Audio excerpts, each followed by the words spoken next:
Baie welkom in die huis van die Here. Sal julle die oë sluit asseblief?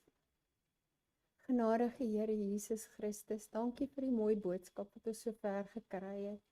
Dankie dat u genade groot is en dat u lankmoedig is. Vader, wees ons sondaars genadig en help ons om u te loof en prys in alles wat ons doen en mag sien, dat ons al die eer aan u gee wat aan u behoort, want ons is niks, Vader. Vader, trek asseblief vandag 'n laar van beskerming reg rondom hierdie u heilige grond. Beskerm, hoed en bewaar ons en seën al die verrigtinge. Ons vra dit nie omdat ons dit verdien nie, maar enkel en alleen uit die wonderlike genade. Amen. Baie welkom aan almal. Dis warm in die huis van die Here. Ek wil net graag die derde verjaar Robin Olsen van Uniondale, die 7de Rudy en die 11de verjaar Tibby Maandag. So ek het 'n boodskap vir hulle. Psalm 146. Welgeluksalig is hy wat die God van Jakob het as sy hulp, wie se hoop is op die Here sy God. Amen. Ek hoop hulle dra dit saam met hulle en ons vra die Here se seën daarop. Ons gaan nou die sendingverhaal luister.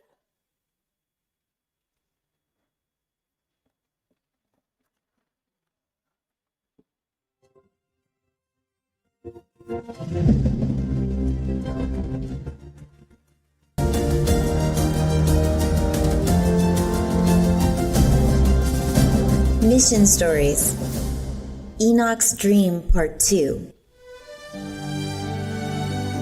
Last week we learned about Enoch, a successful physical therapist in Barcelona, Spain, who felt that God was calling him to become a pastor. Still uncertain whether it was truly a call from God, he asked for a clear divine sign about whether he should study theology.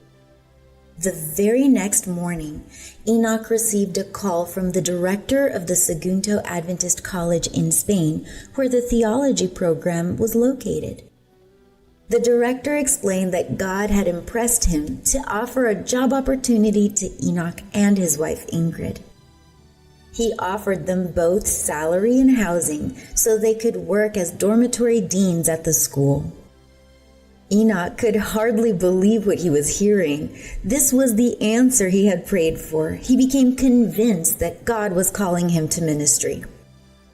But Ingrid still had questions. Leaving behind their comfortable life in Barcelona felt like a huge step, and she also wanted confirmation from God, a specific sign.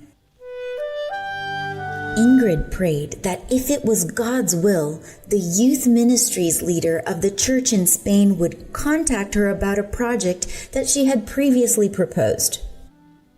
30 minutes later, the youth leader sent a message about the exact project Ingrid had prayed about. Today, Enoch and Ingrid live and work at Sagunto Adventist College. Enoch sold his share of the physical therapy clinic and is studying theology, sharing his testimony about God's call. In previous years, our Sabbath School mission offerings helped the Sagunto Adventist College. Our offerings expanded the theology department on campus and also built the girls' dormitory where Ingrid works. And this quarter, we will once again support missionary projects in the Inter-European Division. Let us be generous.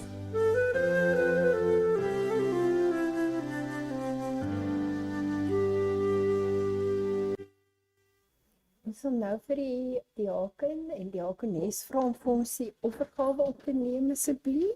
Ons sê baie dankie dat ons vandag in die huis gewees het. Ons sê baie dankie vir die opofferings wat ons vandag gedoen het. Dankie vir alles wat jy vir ons doen. In die naam van Jesus. Amen.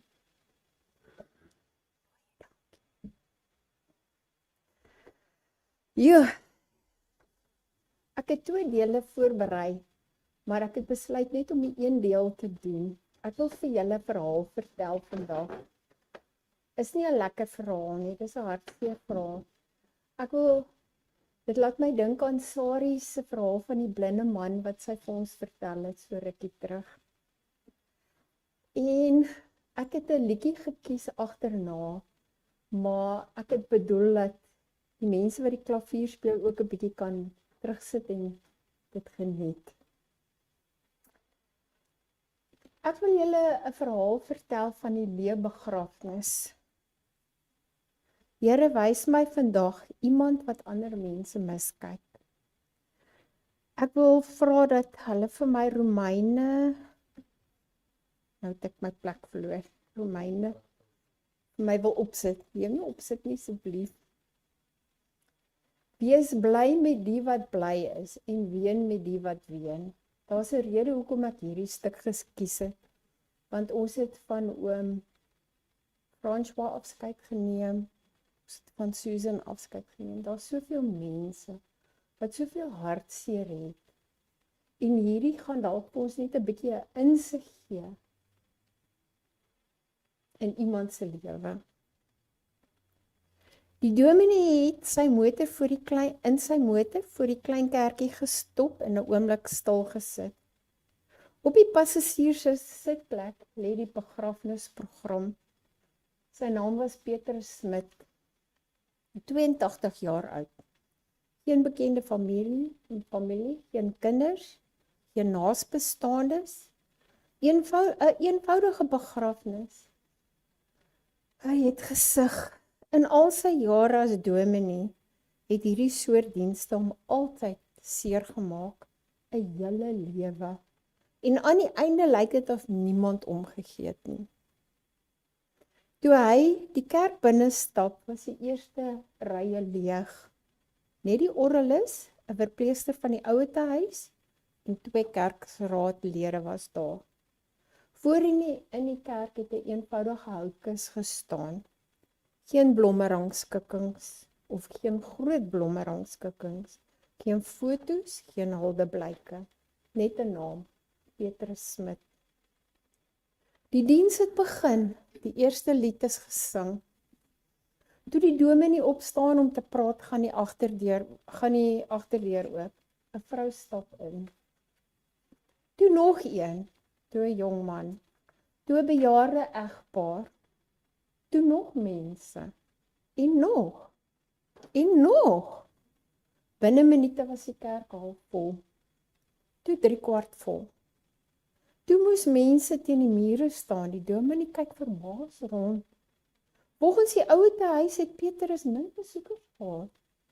Volgens sy bure het hy alleen gewoon, hier in die kamers langs hom.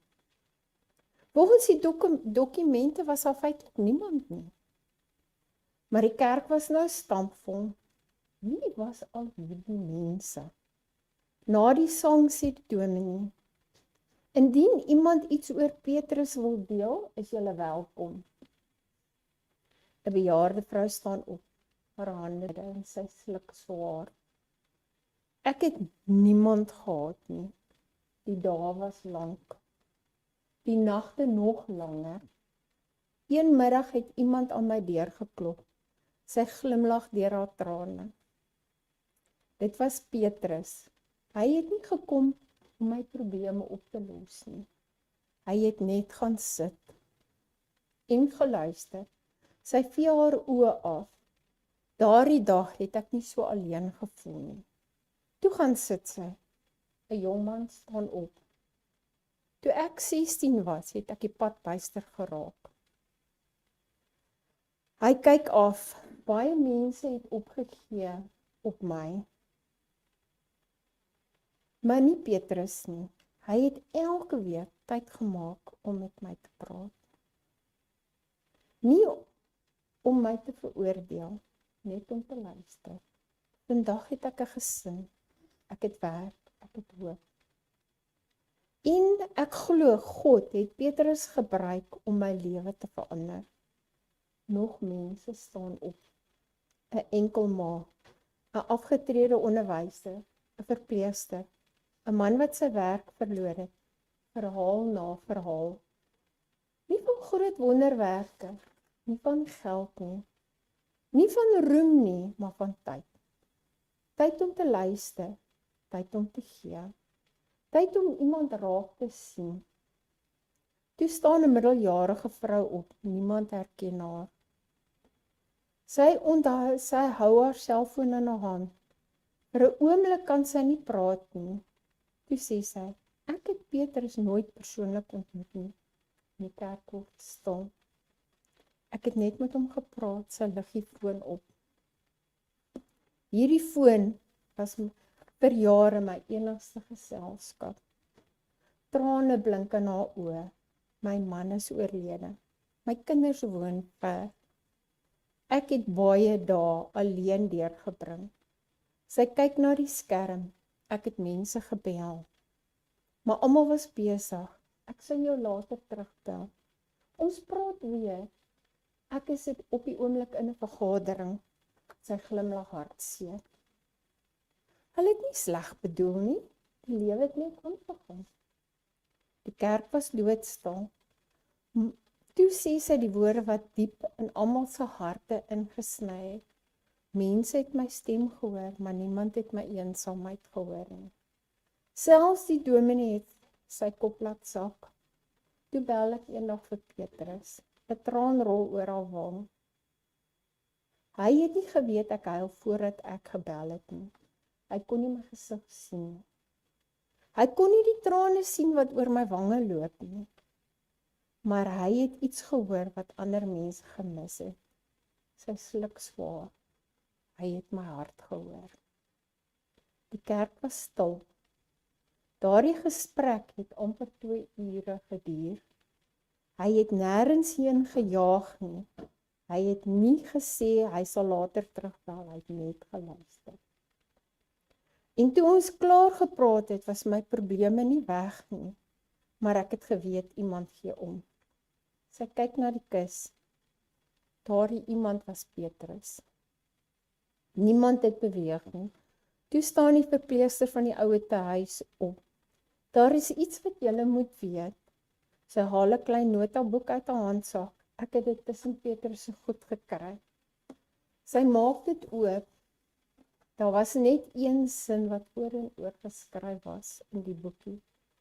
Here, wys my vandag iemand wat ander mense miskyk. Die dominee voel hoe sy keel toe trek. Hy kyk af na die preek wat hy die hele week aangewerk het en voorberei het. Toe maak hy dit toe. Stadig. Hy kyk op na die mense en hy sê, vandag het ek iets geleer. Die kerk was doodstil. Ek het gedink, hierdie begrafnis gaan oor 'n man wat alleen gesterf het. Hy kyk na die oorvol kerk, maar ek was verkeerd. Hierdie man het verstaan wat baie van ons vergeet het. Hy haal diep asem. Ons lewe in 'n wêreld vol boodskappe, WhatsApps, e-posse, oproepe, kennisgewing. Maar tog is daar mense wat nooit so alleen gevoel het soos nou nie. Niemand het beweeg nie. Ons sien die boodskap, maar nie altyd die trane daar agter nie. Ons hoor die stem, maar nie die pyn daar agter. Ons vra, hoe gaan dit? En ons aanvaar die antwoord, dit gaan goed. Die dominee se stem breek. Terwyl daardie persoon dalk net gewens het, iemand sou langer luister. Hy kyk na die kus. Petrus het nie op groot verhoog gestaan nie. Hy was nie 'n bekende man nie. Hy het nie roem gesoek nie. Hy het net tyd gemaak vir mense. En soms is dit die grootste geskenk wat ons vir iemand kan gee. Kerk was stil. Baie stil. Want almal het geweet van iemand wat hulle moes bel. Iemand wat hulle vergeet het. Iemand wat dalk wag op 'n oproep. Iemand wat dalk vanaand alleen sit. Of vandag. Toe maak die dominee sy Bybel oop en lees. Wees bly saam met die wat bly en treur saam met die wat treur. Romeine 12 vers 15. En hy maak die Bybel toe. En vir die eerste keer daardie dag het die mense verstaan. Jy kan nie saam met iemand treur as jy nooit tyd gemaak het om hulle harte te hoor. Die boodskap wat ek hierdeur wil bring is, ons lewe in 'n wêreld waar mense meer verblind is as ooit tevore, maar dikwels meer eensaam as ooit tevore. Ons stuur boodskappe, ons maak oproepe. Ons lees statusse, ons druk like, maar baie mense sit steeds alleen. Dit laat my dink aan daai tannie wat jy die boodskap van gestuur het by die ouer te huis. My hart was eintlik so seer, maar ek is ook skuldig. Ek is te besig met my eie dinge. Baie mense huil, maar niemand hulle sien nie. Baie mense sê dit gaan goed terwyl hulle harte swaar is. Soms het mense nie antwoorde nodig. Soms het hulle nie raad nodig nie. Soms het hulle net iemand nodig wat sal luister.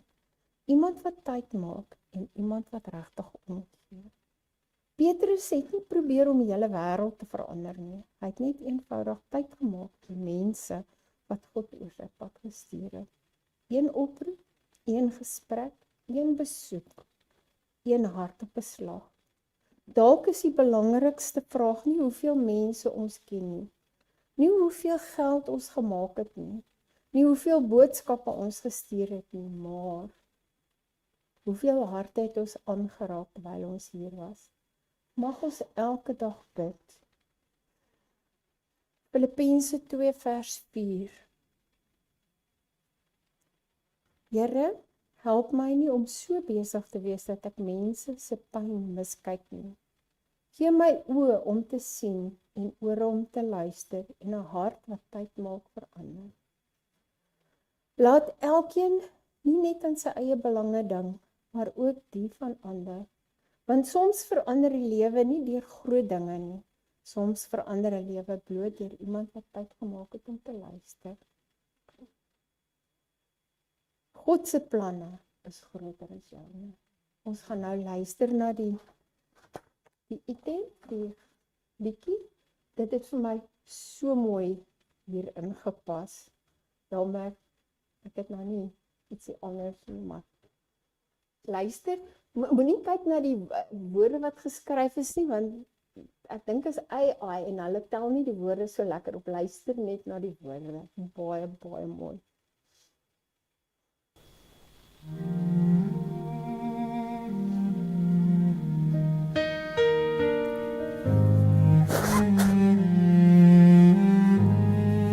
Until the Sabbath morning, keep watch beside our door. Let peace remain within this home, and mercy evermore. Guard every resting loved one, protect us through the night. Let angels sent from heaven surround us with your light. Until the Sabbath morning, we rest within your care. The one who formed the universe is present everywhere. Until the Sabbath morning, our hope in Christ remains. He is our mighty refuge through sunshine and through rain. Until the Sabbath morning, prepare our hearts to rise, to sing your praise with gratitude beneath the waking skies. Prepare our feet for worship. Prepare our ears to hear. Prepare our minds for scripture. Prepare our hearts to fear. Until the Sabbath morning, we rest within your care. The one who formed the universe is present everywhere. Until the Sabbath morning, our hope in Christ remains. He is our mighty refuge through sunshine and through rain. Until the final morning, when Christ returns in light, keep every lamp still burning throughout the world's dark night. Let not our hearts grow careless. Let not our faith grow cold. Help us to guard the message the prophets have foretold. Soon the trumpet will awaken those who sleep beneath the ground. Soon the faithful will behold him. Soon the King will be crowned. Soon the tears will be forgotten. Soon all suffering will cease. Soon the Sabbath of eternity will fill the earth with peace. Until the Sabbath morning, we rest within your care. The one who died and rose again will meet us in the air. Until the final morning, keep us faithful, pure and strong. Then before the throne of heaven, we will sing redemption song. Until the Sabbath morning, keep us close to you.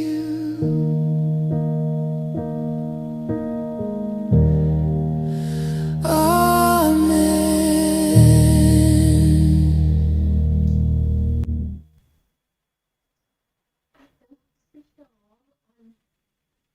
No. Clear with the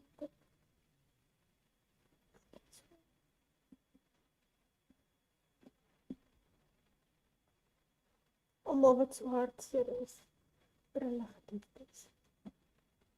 Sluit ons die oë asseblief. Genadige Here, Ons kom en ons staan voor U in ons sondige geword en ons vra dat U ons sal deurdra tot die einde dat ons standvastig sal staan soos Daniël until that final day, wanneer U ons kom haal, die wat gaan slaap het en die wat nog wakker is. Here, seën ons, dra ons deur en help ons om getrou te bly, Vader, en waar daar nog geskaaf moet word, skaaf aan ons, ek smeek U. Maar gaan ons nie verby, o Here, hou vas aan ons en help ons om vas te klou aan U en die beloftes en die woord, want dit is ons redding. Ek vra dit, nie moet ons dit verdien, maar enkel uit genade in U wonderlike, almagtige, goedse naam, nou tot in ewigheid. Amen. Ons gaan nou kyk vir die studie van die les en die klassies. Goeiemôre geliefdes. Vir die wat ek nog nie gegroet het nie, geseënde Sabbat vir julle. Alles tot eer van die Here. Laasweek was 'n moeilike les, né? Ek hoop julle het agter die kap van die Bybel gekom laasweek. Het julle les gedoen hierso laasweek? Sit nie?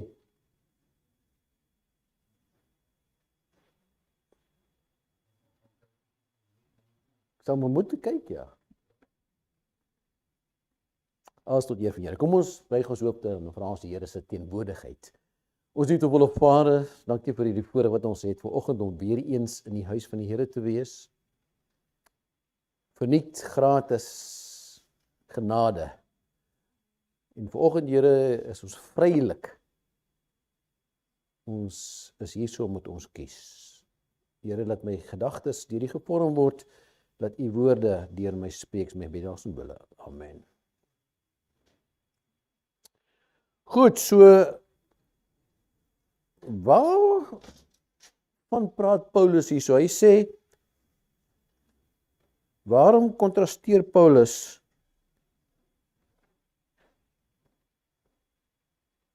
kennis met liefde? Of julle eet of julle drink, of wat julle ook al doen, doen alles tot eer van God.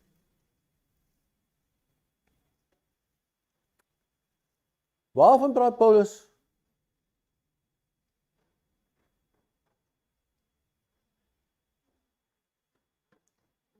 Hier sien ek Paulus duidelik verdeel hierdie Korinte, die kerk van Korinte, deel hy in twee afdelings in, twee faksies in. Wat is dit? Die sterkes en die swakkes. En wat sê hy? Die sterkes verstaan dat afgode niks is nie. En daarom die eet van die voedsel wat aan die gode geoffer is toelaatbaar.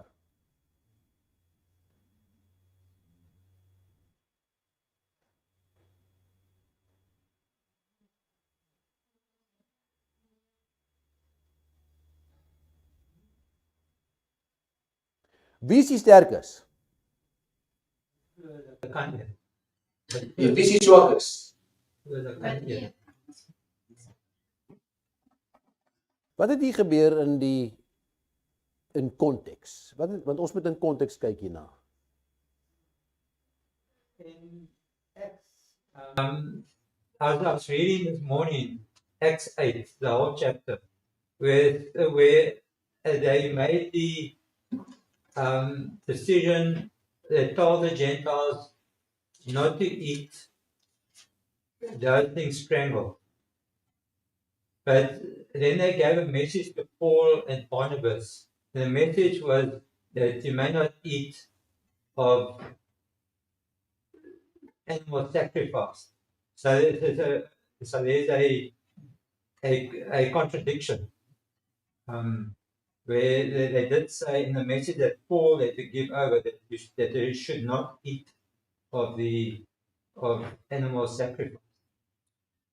It would seem to be a contradiction. However, in context it's not. Seen in context. So we have to look into the context of what Paul is saying.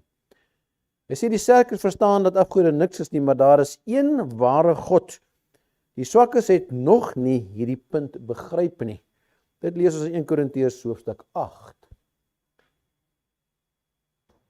Nou wat het die swakkes dan nou nog nie begryp nie? Of kan ek sê die sterkes het nie begryp nie. Dat hulle moenie 'n stumbling block, 'n struikelblok. Ons wil kom by die stumbling block. Okay, want as dit nie uit konteks uitgehaal word, maak hier nie sin nie. Goed. So die sterkes eet vleis wat aan gode geoffer is, omdat hulle weet dat afgode nie voedsel kan besoedel nie. Nou jy moet baie mooi luister wat Paulus hier sê. Die swakkes glo hulle sondig as hulle van daardie vleis eet. Hoekom?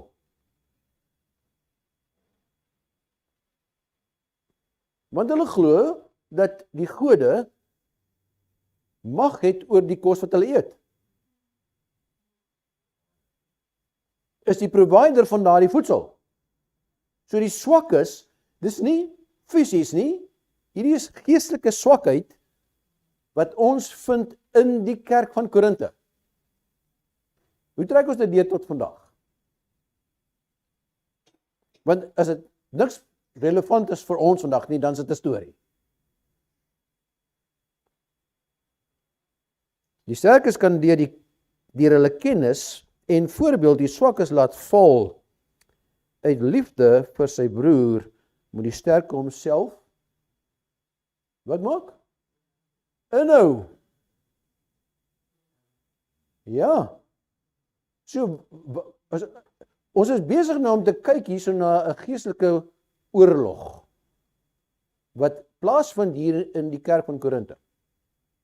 So wat is op die oomblik relevant vir ons as gelowiges, as Christene?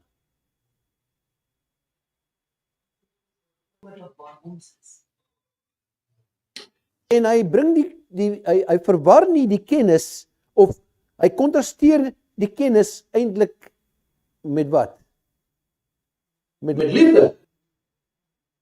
Jy weet, ons is somtyds is ons hierdie teologiese meesters. Ken die Bybel? Ja, ek wil my verstout om te sê dat as ek minder weet, kan ek dit klassifiseer word as swak. Omdat ek minder weet. Wel, jy moet jouself die vraag afvra. Waaroor gaan jy geoordeel word? Dit is wat jy weet. Die lig wat jy ontvang. Die lig wat jy ontvang. Maak dit jou nie kwalifiseer jy dan nie om 'n Christen genoem te word of die hemel te beerwe.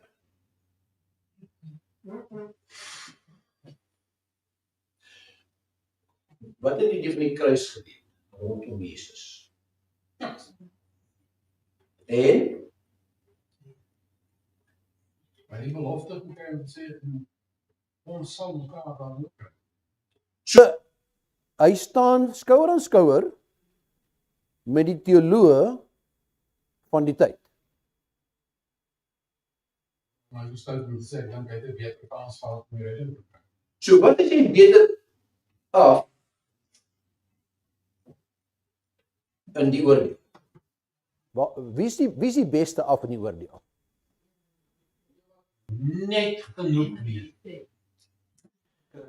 Maar ja, die karakter. Maar nie die struikelblok was teologies vir sy swakker, die van die kruisbroer. Is ons saam? Christene moet liefde voorkennis stel, wanneer?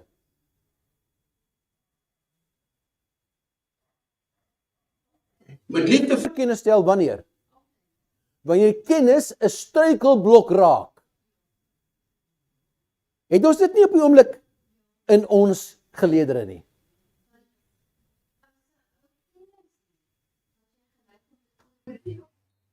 Maar as jy liefde het, jy kennis, miskien nie so baie kennis nie, maar nou liefde wat jy uitlewe teenoor God.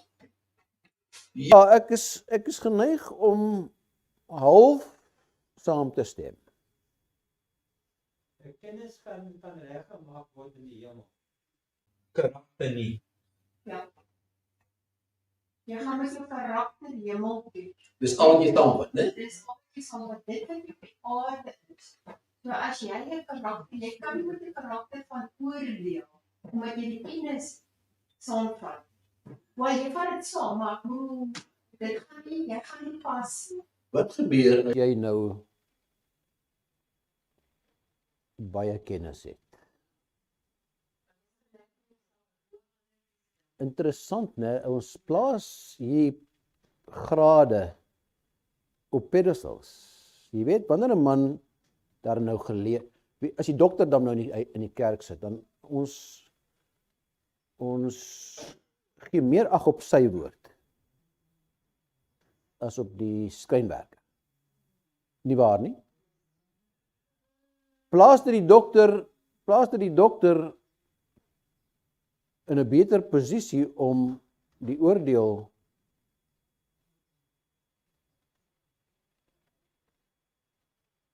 is ons nie geneig om bietjie die predikant ook op die pedestal te sit nie. Hy weet daarom. Hy weet dan beter, né? Vir jou hande moet wees. Moenie alles glo wat hy sê nie. Gaan soek dit op jouself, nie van studeer dit. Wat sê jy dit? Hy kom gaan swak, weet jy nie? Natuurlik het dit gesê. Maar ek wou net keer goed geswat. Hulle het met liefde oor kennis stel, wanneer kennis 'n struikelblok vir die swak broer kan wees in die proses van sy groei. Veral as daardie persoon nie sterk staan in die waarheidsgeloof nie, is ons geneig om daai broer ons opinie, ons kennis, wat? Jy probeer oortuig in plaas van net deel. So wat is die reg om te ken? 1 Korintiërs 9 praat Paulus, ons moet afstand doen van sy regte. Paulus het ten minste 3 regte. Hy het liefde vir die swakkes, het hy dit prys gegee. 3 van sy regte. Wat se regte praat hy hiervan? Nommer 1, om deur die kerk onderhou te word. Goed, onthou hy was 'n tentmaker, né? Ja, hy was 'n tentmaker gewees en hy het tente gemaak en verkoop en daardeur het hy bestaan gemaak, né? So, en Barnabas, wat het hy gedoen? Ons weet nou nie, die Bybel sê nie vir ons nie, maar hy het ook nie daardie reg uitgeoefen om deur die evangelie onderhou te word nie. Goed, die reg om deur die gemeente gevoed te word, 1 Korintiërs 9 vers 4. Die tweede reg was wat? Sorry? Om deur sy vrou vergesel te word. Nou Paulus sê jy moenie 'n vrou eens raak nie. Ja, dis wat hy sê. Ja. Moenie 'n vrou raak nie. Uit konteks kan ons dit baie verkeerd verstaan, né? Waarvan praat hy hier? Beter om nie te trou nie, sê hy. Hy het die reg om sê, wat onthou die evangelie sê dat sy vrou moet ook onderhou word. Sê die evangelie, né? Die evangelie. En sy derde reg om die algemene handearbeid, om nie algemene handearbeid te doen nie. So jy moenie maandelik werk doen nie. Jy moenie ekstra inkomste hê as 'n evangelis nie. Dit is wat by ons die geval is. Jy mag nie moonlighting doen nie. So ek mag nie 'n ekstra inkomste hê nie. Die evangelie is my brood en water. En gelukkig Gelukkig betaal hulle ons glad nie goed nie. Ekskuus? Is dit? Ek is so bly, want ons kry maar swaar. Ek weet dat ek het in 'n predikantshuis groot geword, en glo my, 3 jaar na mekaar het ek dieselfde broekie en dieselfde hempie aan, in al die foto's. 3 jaar na mekaar. Selfde Desember vakansie. So ons het swaar gekry. Op die vakansie was, dis hoekom. Gelukkig is die werk vir die liefde daarvan nie die geld nie. Wat die geval is in baie groter kerke. Dis word gedoen vir die liefde van die saak. Alhoewel Jesus dit duidelik gemaak het dat diegene wat in die evangelie verkondig van die evangelie moet leef, het beide Paulus en Barnabas hierdie reg vrywillig prysgegee om gelowiges nie te hinder nie, 'n las te wees vir die gemeente nie. 1 Korintiërs hoofstuk 10 vers 1 tot 13 praat daar veral vers 3 praat daarvan dat Christus is wat? Kom ons gaan gou soontoe. 1 Korintiërs, kom ons gaan gou soontoe. 1 Korintiërs 10. Ons kyk gou wat sê dit daar in 1 Korintiërs 10. Dit sê daar, want ek wil hê broers dat julle nie sou weet nie dat ons vaders almal onder die wolk was en almal deur die see deurgegaan het. Wat is die simboliek hiervan? Die wat? Die doop. Die doop, né? Onthou, die praat van hulle deur die wolk gedoop was. OK? En almal in Moses gedoop is in die wolk en in die see. En almal dieselfde geestesspys gedrink het. Geestelike spys geëet het in die woestyn. Waarvan word die nag verwys? Die manna, né? Wanneer is die simboliek daarvan? Liggaam van Christus. Voorsiening, die daaglikse brood. Maar God het in die meeste van hulle geen welgevalle gehad nie, want hulle is neergeslaan in die woestyn. Onthou, almal behalwe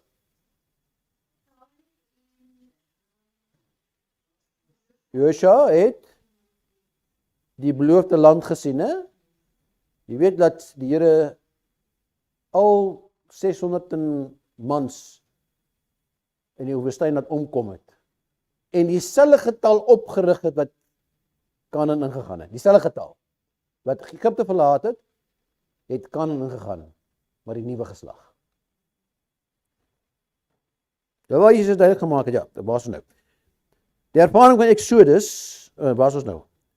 En wees ook nie afgode, vers 7, né? En wees ook nie afgode dienaars, vers 6. En hierdie dinge was voorbeelde vir ons, dat ons nie begeerig moet wees na slegte dinge soos hulle begeerig was nie. En wees, vers 7, ook nie afgode dienaars soos sommige van hulle was nie, soos geskrywe is. Die wolk het gaan sit om te eet. Die volk het gaan sit om te eet en te drink en hulle het opgestaan om te speel. Verse 4, en almal het dieselfde drank gedrink, want hulle het gedrink uit 'n geestelike rots wat gevolg het. En die rots was Christus. Nie Petrus nie, né? Hoekom nie? Op hierdie rots sal ek die kerk bou, né? Is wie ons nie mense. Sê weer? Lewende water. Goed. So Christus is waarop die kerk gevorm en gebou is.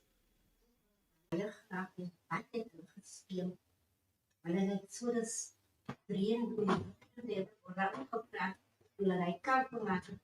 Hulle moet ook die eer aangegaan en toe gaan speel en hulle gespeel. Dit weet ook nie mes.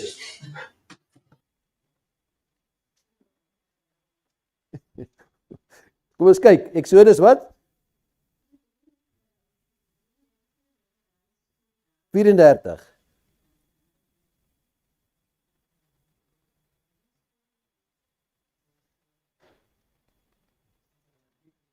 Sê weer? Sokker. Ek sê vir jou kyk daarna, hoor. Dan sal ons 'n bietjie daaroor gesels. Dit is nie belangrik vir ons nou nie. Goed. Om verafgoding te oorwin. Wat is 'n afgod?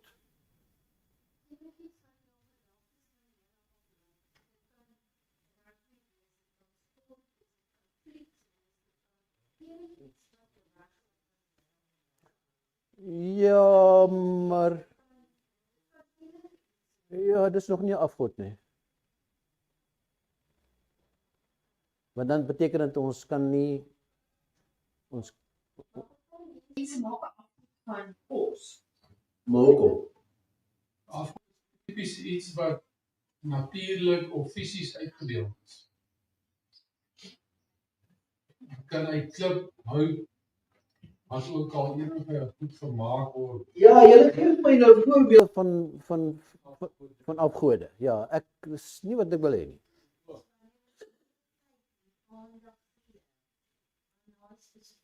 Wanneer daai ding my meer aandag van my geniet as wat? As Christus. Nou wat kan dit wees? Selfoon.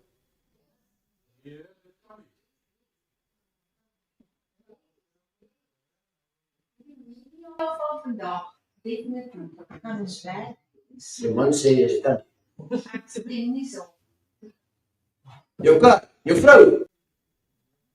Dis hoekom Paulus sê jy moet daar nie aanraak nie.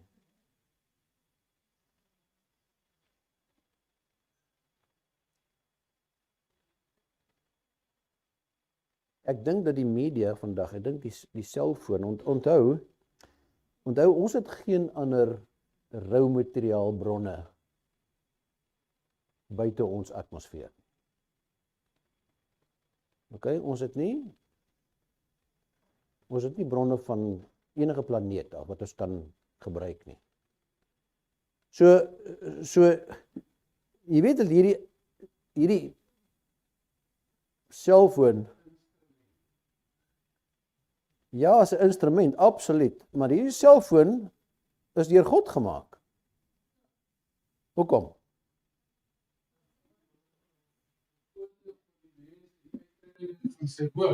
Waar kom die rou materiaal van hierdie selfoon vandaan? Die glas, die goud, die rubber, waar kom dit vandaan? Mens kan dit nie produseer nie. Mens kan materiale wat God gegee het, kan hulle net bymekaar sit deur die kennis en dit in 'n selfoon laat ontwikkel. So alles wat in hierdie selfoon, tot die programmering daarvan, die kennis daarvan, kom van God af. Die tablet, alles wat ons hier sien, pas op, laat ons nou nie God in alles sien nie, maar wat is dit? Pantheïsme. Maar God is die voorsiener van alles. En as ons hom nie eer gee daarvoor, vir die gebruik van hierdie selfoon nie, kan dit 'n wat word? 'n afgod word. Nou hoe oorwin ons 'n afgod? As kos wat ons afgode geoffer is, sonder bekommernis geëet kan word, waarom lyk dit of Paulus dit in 1 Korintiërs afraai? Dis een ding om vleis te eet, by die huis te eet, sonder enige skuld. En iets heeltemal anders om dit te doen tydens 'n openbare viering waar gode aanbid word. Selfe kos, selfe gode. Verskillende gebruike. So dit kan 'n afgod word. Ek sit myself net te wonder, Leonard, dat ons is nou besig om te kyk na die misbruik van kos wat in die tempel geplaas was. Of in 'n tempel geplaas. En Paulus is besig om mense af te sê, hulle moet nie daarvan deel wees. Kos wat in 'n tempel geplaas. As jy oortuig, as jy ons praat van ateïsme en sulke tipe goed vandag. Nou ek wil my verstout om te sê in daai tyd was daar ook so iets. Ateïsme. Goed. Anderswoorde as 'n ateïs daar aangestap het om van daai kos te eet, onder die voorwendsel wat ek kan kastig vir Christus is. Waarvan? Hy was net honger geweest. Hoor jy waarom ek op pad is met dit? Jy praat baie goed nou. Kom ons kyk na die eerste ene. Paulus praat hier van daardie kos wat aan gode geoffer is. So wat Van afgoderry. Wat was die prinsip van jy neem die lammetjie en die priester of die geloofsleier het dit dan nou aan gode geoffer en hy kon 'n gedeelte van daai karkas kon hy vir homself neem wat hy dan kon verkoop en het dit beland op die mark in die stalletjies op die mark. Okay, om verkoop te word. Nou dis twee goed. In die tempel en in die mark. In die tempel, as jy na daardie tempel toe gaan en jy van daardie kos sou eet, dan het jy verwag dat die gode die voorsiener was vir jou welstand om dit te eet. Okay. Maar jy is nou in die teenwoordigheid van afgodediens.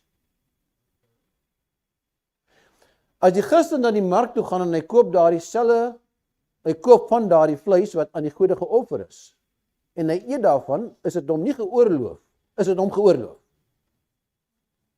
Goed, sê Paulus, is dit hom geoorloof.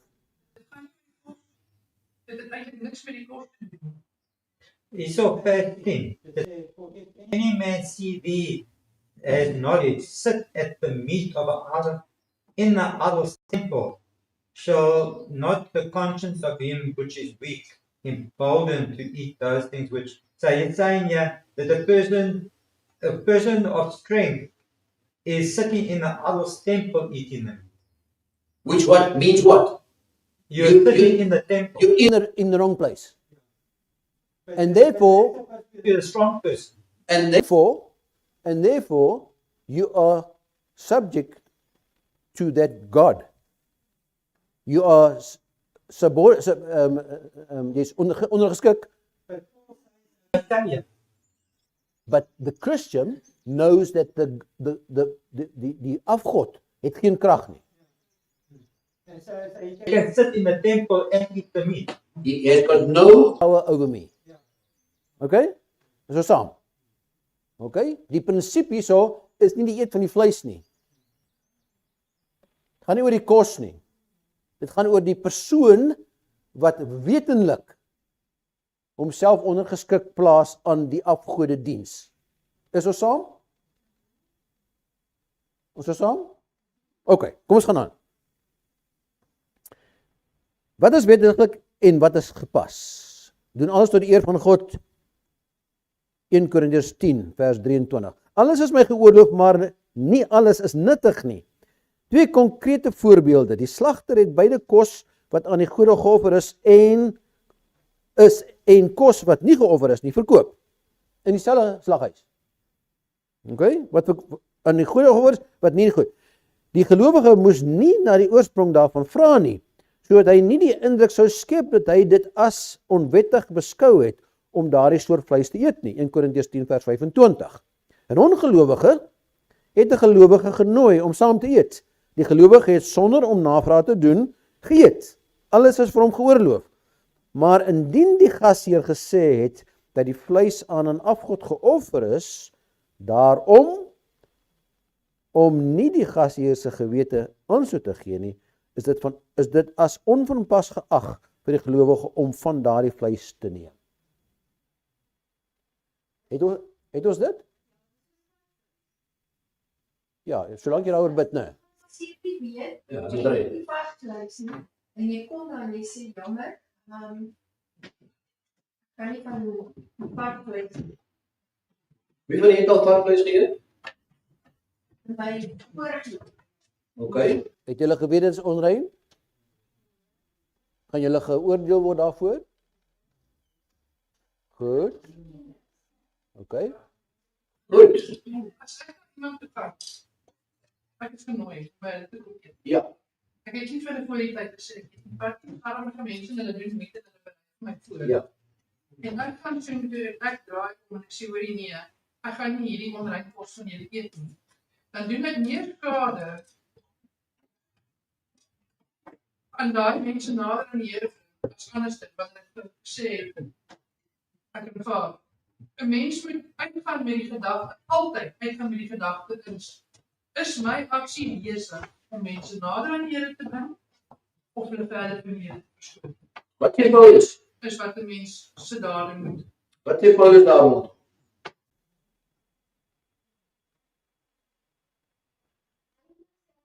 Mag daar verkeerd. Want hy het nie geweet. Maar as hy geweet het en hy het op jou voorberei in elk geval, dan maak jy wys. Ja. Maar as hy Vers nie 28 keer om die antwoord. Lees dit uit. Maar as iemand aan julle sê dit is afgodsoffers, moet dit dan nie eet nie ter wille van hom wat dit ter kennis gegee het en ter wille van die gewete, want die aarde behoort aan die Here en die volheid daarvan. So wat hoor julle hierso? Wat sê Paulus?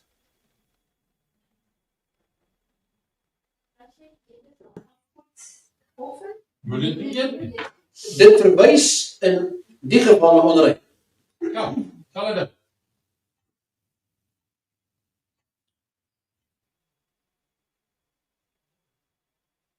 Die ongelowige het 'n gelowige genooi om saam te eet. Die gelowige het sonder navraag gedoen, daarvan geëet. Die basiese beginsel agter hierdie instruksie is ook 2. Om God in alles te prys. 1 Korintiërs 10 vers 31. En om die voordeel van ander te soek. Liefde teenoor jou broer. Dit wil sê om God bo alles lief te hê en jou naaste soos jouself. Net soos Jesus van die ryk jong man gevra het om te doen. Wat was die ryk jong man se afgod?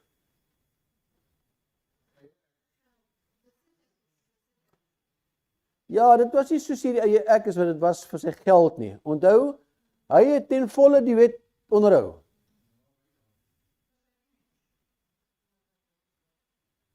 Maar hy was nie bereid gewees vir 'n groot gebod. Waarin al 6 die laaste van die 10 gebooie aanhang. Al 6. Nou sê jy jouself. Hy was nie bereid gewees om sy naaste liefde, onthou dis die kruis, vertikaal en horisontale vlak van die kruis, né? Geliefdes, ons moet onthou, as ek nou, hierso.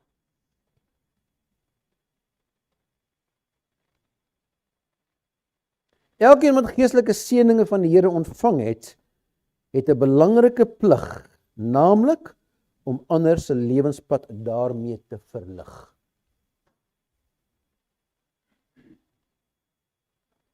Die eie ek.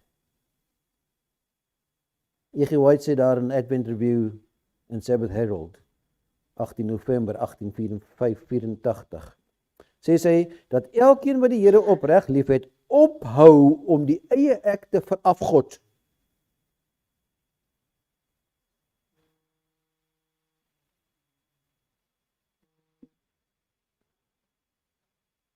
Die eie ek te verafgod. Paulus doen 'n beroep op sy medegelowiges. Elkeen moet hom of haarself afvra, watter uitwerking het my woorde, my dade op ander?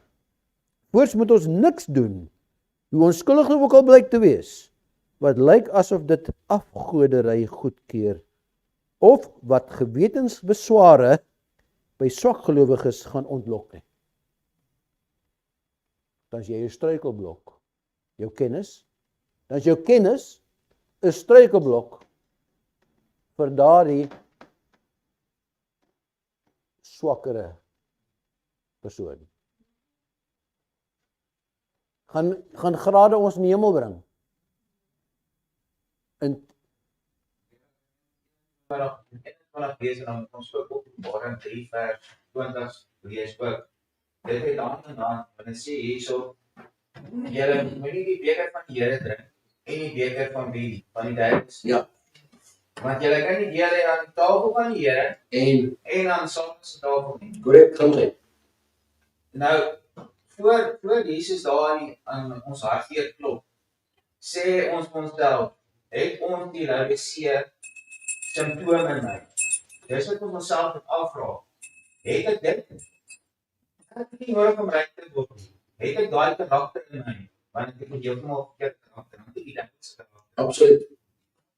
So ons moet onsself ondersoek. Ja. Dit is eintlik die hoofdeel van ons moet onsself ondersoek. Die eie ek. Te verafgod. En as ek sê ek het nie reg word nie, dit gaan nie oor soseer 'n graad as jy weet, gaan oor 'n doktersgraad nie, gaan oor ek het nie kennis nodig, ek ken die Bybel. Dan het ek al klaar geval.